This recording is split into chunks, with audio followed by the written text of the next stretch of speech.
24 फरवरी 2018 को भारत में दुबई से एक ऐसी खबर आती है जिसे सुनने के बाद लोगों को यकीन नहीं होता है और लोग उस खबर को फर्जी बताने लगते हैं, मगर कुछ ही टाइम के बाद ये कंफर्म हो जाती है कि खबर सच्ची है। खबर थी बॉलीवुड के मशहूर एक्ट्रेस श्रीदेवी की मौत के बारे में। श्रीदेवी की मौत की वजह यूएई की एक बड़ी होटल जुमेरा एमिरेट्स टावर के कमरे में नहाते समय टब में डूबने से हुई थी। तो क्या सच में श्रीदेवी की मौत नहाते समय टब में डूबने से हुई थी? चलिए जानते हैं इस वीडियो में। दुबई पुलिस के नजर में तो मौत की यही वजह थी, मगर श्रीदेवी के मौत से 4 दिन पहले की कहानी और कमरा नंबर 2201 में क्या हुआ था ये जानेंगे तो शॉक्ड रह जाएंगे कि एक 5 फीट 7 इंच महिला की मौत 5 फीट 1 इंच के एक बाथ टब में डूबने से हुई है। तो आखिर श्रीदेवी की मौत की पूरा सच क्या है? आखिर उस कमरे में क्या हुआ था? चलिए जानते हैं इस वीडियो में। यहाँ हम आपको श्रीदेवी के मौत के बाद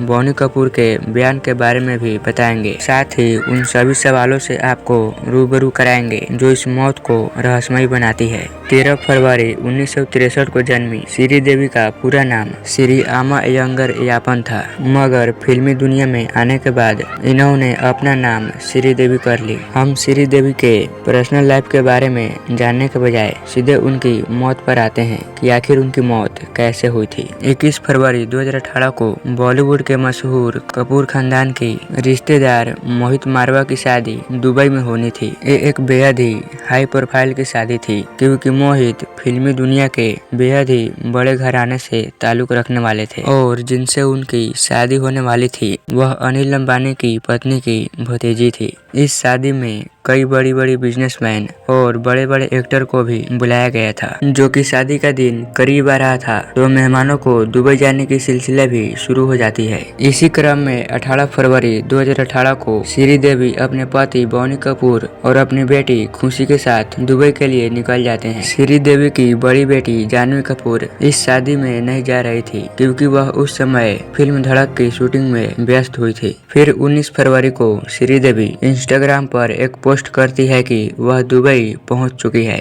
और फिर 20 फरवरी से शादी की फंक्शन की शुरुआत हो जाती है। और शादी फंक्शन की पहली शुरुआत की पोस्ट मनीष मल्होत्रा अपने इंस्टाग्राम पर करते हैं, जिसमें श्रीदेवी भी नजर आ रही थी। इस तस्वीर में सभी लोग काफी खुश नजर आ रहे थे। और फिर उसी के बाद मनीष मल्होत्रा एक और पोस्ट करते हैं जिसमें श्रीदेवी, अनिल कपूर, करण जौहर और खुद मनीष मल्होत्रा भी थे। और फिर 21 फरवरी को धूमधाम से शादी निपट जाती है, जिसके बाद श्रीदेवी इंस्टाग्राम पर एक और पोस्ट करती है। इस फोटो में मोहित मारवा के पत्नी के साथ साथ श्रीदेवी, बोनी कपूर और उनकी बेटी खुशी भी स्वागत करते हुए नजर आ रही थी। जिसके बाद 21 फरवरी को ही बोनी कपूर कुछ जरूरी काम के कारण अपनी बेटी खुशी के साथ भारत वापस लौट आते हैं, क्योंकि बोनी कपूर को उत्तर प्रदेश के इन्वेस्टर में शामिल होना था। इस बीच श्रीदेवी बोनी कपूर के साथ भारत वापस नहीं आते हैं। श्रीदेवी की भारत वापस न आने की 2 वजह बताई जाती है। एक दावा ये किया जाता है कि श्रीदेवी की बड़ी बहन दुबई में ही रहती है और श्रीदेवी उनसे मिलना चाहती थी, इसलिए रुक गई। और दूसरी दावा ये की जाती है कि श्रीदेवी अपनी बेटी श्रद्धा कपूर के लिए कुछ शॉपिंग करना चाहती थी, इसलिए वह रुक गई। इसलिए श्रीदेवी जुमेरा एमिरेट्स टावर में ही रुक जाती है,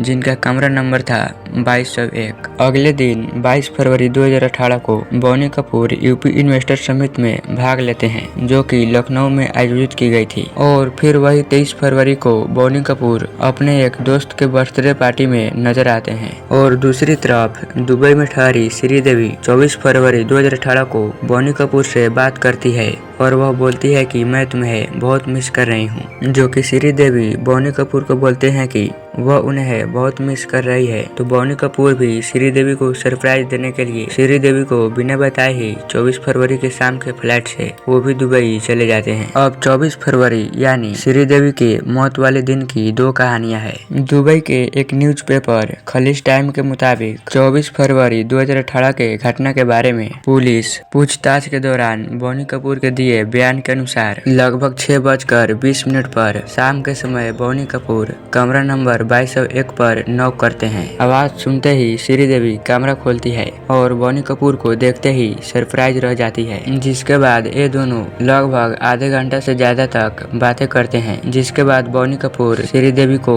डिनर पर चलने के लिए रिक्वेस्ट करने लगते हैं, जिस पर श्रीदेवी बोलती है कि वह डिनर पर जाने से पहले फ्रेश होना चाहती है, इसलिए वह बाथरूम में नहाने के लिए चली जाती है। और वहीं पर बोनी कपूर बैठकर टेलीविजन पर क्रिकेट शो देखने लगते हैं। मैच देखते देखते लगभग 20 मिनट से ज्यादा हो चुके थे। तब बोनी कपूर नोटिस करते हैं कि श्रीदेवी अभी तक बाथरूम से नहाकर नहीं आई है। इस पर बोनी कपूर आवाज लगाते हैं और बोलते हैं कि हमें लेट हो रहा है, जल्दी चलो। मगर बोनी कपूर को अंदर से कोई भी जवाब नहीं मिलता है, जिस पर वह उठकर बाथरूम के दरवाजे तक जाते हैं और फिर वह श्रीदेवी को आवाज लगाते हैं, मगर इस बार भी उन्हें कोई भी उत्तर नहीं मिलता है। फिर इसके बाद बोनी कपूर बाथरूम के अंदर झांक कर देखते हैं, तब श्रीदेवी कहीं भी नजर नहीं आ रही थी। हड़बड़ाहट के साथ बोनी कपूर बाथरूम के अंदर जाते हैं, जहां पर वह देखते हैं कि बाथटब पूरी तरह से भरा हुआ है और श्रीदेवी उसी में पड़ी हुई है। तुरंत ही बोनी कपूर श्रीदेवी को फर्श पर लेटा देते हैं और उसके बाद वह श्रीदेवी को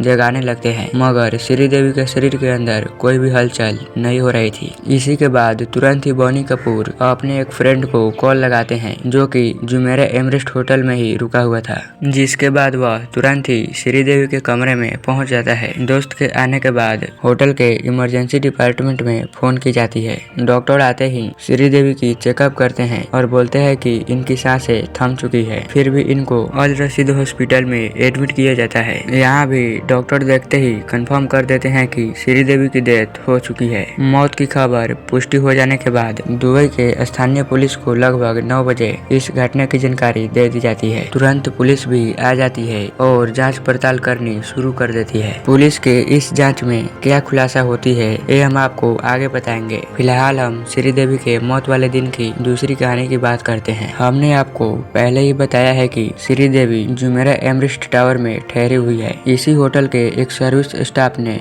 एक ऐसा दावा किया था जिसे सुनने के बाद आपके होश उड़ जाएंगे। सर्विस स्टाफ के दावे के मुताबिक श्रीदेवी ने लगभग शाम को होटल सर्विस को फोन किया और पीने के लिए एक गिलास पानी मंगाई। स्टाफ के मुताबिक थोड़ी देर के बाद श्रीदेवी के होटल के सामने एक स्टाफ पानी लेकर डोरबेल बजाने लगा। काफी देर तक डोरबेल बजाने के बावजूद भी कमरा नहीं खुली, जिसके बाद स्टाफ ने अपने सीनियर को भी जानकारी दे दी और वहां पर कई लोग इकट्ठे हो गए और फिर से उन लोगों ने दरवाजा को नॉक किया, मगर फिर से दरवाजा नहीं खुला। तो अब स्टाफ ने मास्टर की से दरवाजा खोलने की सूझी और वह दरवाजा खोलकर अंदर चले गए। अंदर जाने पर भी स्टाफ को श्रीदेवी नहीं मिली। फिर दूसरी तरफ से देखने के बाद ये नजर पड़ी कि बाथरूम का दरवाजा खुला हुआ है और श्रीदेवी बेहोशी की हालत में बाथरूम के फ्लोर पर पड़ी हुई है। श्रीदेवी की ऐसी हालत को देखकर तुरंत ही इमरजेंसी टीम को कॉल की गई। स्टाफ के बयान के मुताबिक उस समय श्रीदेवी की सांसें चल रही थी, इसलिए बिना देर किए ही होटल के स्टाफों ने तुरंत ही श्रीदेवी को अल रशीद हॉस्पिटल ले गए। मगर यहाँ पर शुरुआती जांच में ही डॉक्टर बोल दिए कि श्रीदेवी की डेथ हो चुकी है। इस प्रकार आप समझ गए होंगे कि बोनी कपूर के बयान में और स्टाफ मेंबर के बयान में जमीन आसमान का फर्क है। इसके बावजूद हैरानी की बात तो यह है कि दुबई पुलिस ने अपने जाँच में आगे होटल स्टाफ को शामिल भी नहीं किया।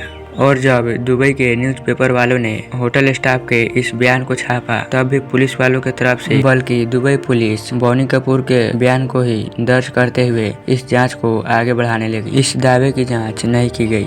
खैर, जब 24 फरवरी 2018 को श्रीदेवी की डेथ कंफर्म हो गई, तब दुबई पुलिस वालों ने उस लाश को अपने कब्जे में ले लिया और पोस्टमार्टम के लिए भेज दी। इधर श्रीदेवी की डेथ की खबर भी पूरे भारत में फैल गई, मगर अभी भी कपूर खानदान की तरफ से इस खबर के बारे में कोई भी नोटिस जारी नहीं की गई थी। हालांकि कुछ ही देरों के बाद संजय कपूर ने एक मैसेज टाइप किया कि श्रीदेवी की मौत दुबई में हो गई और साथ में उन्होंने ये भी बताया कि श्रीदेवी की मौत अचानक हृदय की धड़कन रुकने से हुई है। श्रीदेवी के तुरंत मौत के बाद पुलिस वालों ने इस केस को अपने हाथ में ले लिया, मगर बाद में इस केस को पब्लिक प्रोसिक्यूशन को सौंप दी गई और वही इस जांच को आगे बढ़ाती है। खालिस्तान के मुताबिक इस केस की जांच की शुरुआत बोनी कपूर के बयान से ही की जाती है। दुबई के एक बड़े न्यूज़पेपर वालों ने यह दावा किया था कि लगभग 3 से 4 घंटे तक बोनी कपूर से पूछताछ की गई, मगर वही दूसरी तरफ भी एक दुबई के ही और बड़े अखबार ने ये दावा किया था कि बोनी कपूर से कोई भी पूछताछ नहीं की गई, बल्कि सिर्फ उनका बयान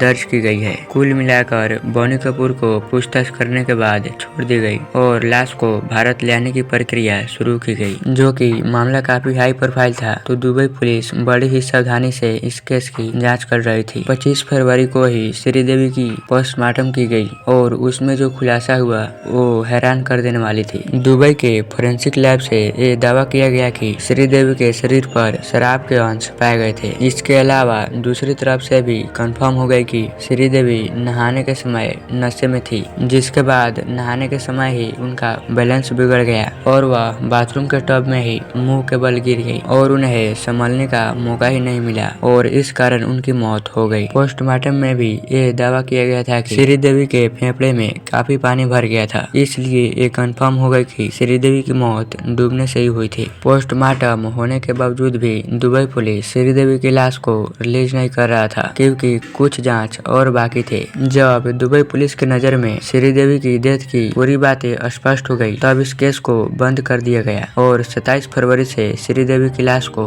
दुबई से इंडिया लाने की प्रक्रिया शुरू की गई। भले ही यह मामला काफी हाई प्रोफाइल था, मगर दुबई में एक कागजी कार्रवाई में काफी टाइम लग रहे थे। उधर बोनी कपूर श्रीदेवी के शव को जल्द से जल्द ही भारत लाना चाहते थे, ताकि उनका अंतिम संस्कार हो सके। कहा जाता है कि जब अनिल अंबानी और बोनी कपूर की पावरें समाप्त हो गई, तब वह श्रीदेवी की शव को भारत जल्दी लाने के लिए शाहरुख खान को कांटेक्ट किए और उन्हें बोले कि अपने पावर और पहुंच का इस्तेमाल करके श्रीदेवी की कागजी कार्रवाई जल्दी करवा दे, ताकि हम श्रीदेवी के शव को भारत ला सके। पूरा का पूरा कपूर खानदान काफी परेशान था। तभी उन लोगों की मुलाकात अशरफ नाम के एक शख्स से हुई। शायद आपने भी इस शख्स के बारे में कभी नहीं सुना होगा, मगर ये शख्स मुसीबत में लोगों की काफी सहायता करता है। दुबई में जिनका कोई सहारा नहीं होता है, उनका सहारा अशरफ थेमरेसरी ही बनते हैं। वो काफी टाइम से देखते थे कि जब कोई विदेशी व्यक्ति दुबई में मरता है, तब उसे उसके देश जाने में काफी टाइम लगता है।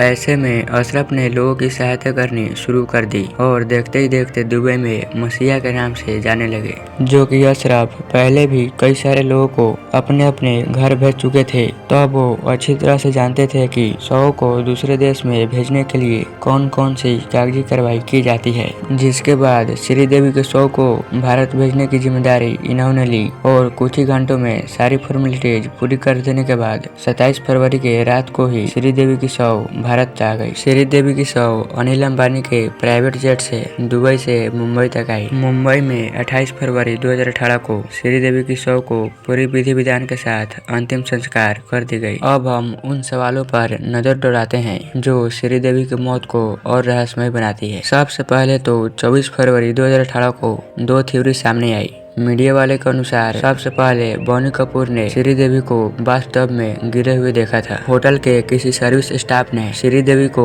फ्लोर पर पड़े हुए देखा और वही लोग श्रीदेवी को होटल से हॉस्पिटल लेकर गए। अब आखिर में सवाल है कि आखिर इन दोनों में से किसका दावा सच्चा था। अगर पुलिस वाले ठीक से इन्वेस्टिगेशन करते तो इस बात की भी पुष्टि हो जाती, जो कि सभी के नजरों से आज तक ओझल है। दूसरा सवाल कुछ ऐसा है कि बोनी कपूर को ही उनके बातों में उलझा देता है। बोनी कपूर के बयान के मुताबिक जब बोनी कपूर ने बाथरूम में जाकर देखा, तब श्रीदेवी बाथटब में बेहोश पड़ी हुई थी। जिसके बाद उन्होंने श्रीदेवी को बाथटब से निकालकर उन्होंने अपने एक दोस्त को कांटेक्ट किया। सबसे बड़ी सवाल तो यही है कि अमूमन लोग इमरजेंसी के समय में डॉक्टर के तरफ भागते हैं, तो आखिर बोनी कपूर ने अपने दोस्त को ही क्यों याद किए? क्यों उन्होंने अपने दोस्त के बजाय होटल के इमरजेंसी अपार्टमेंट में कांटेक्ट क्यों नहीं किए? आखिर उन्होंने श्रीदेवी को जल्द से जल्द हॉस्पिटल क्यों नहीं ले गए? आखिर उन्होंने पुलिस को कांटेक्ट क्यों नहीं की? और सबसे बड़ी बात, उन्होंने होटल के मेडिकल टीम से कांटेक्ट क्यों नहीं किए? श्रीदेवी के मौत के बाद डायरेक्टर सुनील सिंह ने एक खुलासा किया कि श्रीदेवी ने कुछ समय पहले ही ओमान में 240 करोड़ रुपए का इंश्योरेंस करवाया हुआ था और इंश्योरेंस वालों की एक अजीब शर्त ये थी कि अगर श्रीदेवी की नेचुरल रूप से डेथ होती है और वो भी दुबई में होती है, तभी उनके परिवार वालों को ये 240 करोड़ रुपए दिए जाएंगे। ये एक बड़ी अजीब शर्त है। लोगों ने इस बारे में ये कहा कि हो न हो इंश्योरेंस के पैसे बटोरने के लिए ही श्रीदेवी की हत्या की गई है। वैसे आपको क्या लगता है, श्रीदेवी की नेचुरल डेथ हुई है या उन्हें मारा गया है? कमेंट करके जरूर बताइएगा। वैसे आपको ये क्राइम से जुड़ी अपडेट जानकर कैसी लगी हमें कमेंट करके जरूर बताइएगा और ऐसे ही क्राइम से जुड़ी वीडियो के लिए हमारे इस चैनल को सब्सक्राइब जरूर कर लीजिएगा।